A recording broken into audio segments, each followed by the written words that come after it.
जितका गर्व आपल्याला जरांगे पाटलांच्या नेतृत्वावर आहे त्याच्याही पेक्षा ज्यादा गर्व मला पाटलांनी हाक मारल्यानंतर वेळोवेळी त्यांच्यासाठी धावणाऱ्या सर्वसामान्य मराठा समाजावर आहे। खरं तर लोकसभेत 48 पैकी 26 खासदार मराठा आहेत। 288 पैकी 125 साधारण आमदार मराठा आहेत, पण त्यातील काही आमदार सोडले तर इतर आमदार फक्त आज मराठ्यांचा चाललेला हालात बघायची भूमिका घेत आहेत।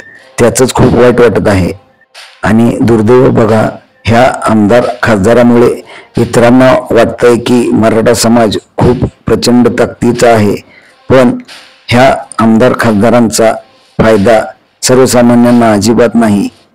जर सर्वसामान्यांना फायदा व्हायचा असेल तर तो ओबीसीतून आरक्षणातूनच होईल, ह्या पलीकडे काही दुसरं घेणं देणं नाही। चला तर मग जरांगे पाटलांचे हात पुन्हा एकदा मजबूत करू।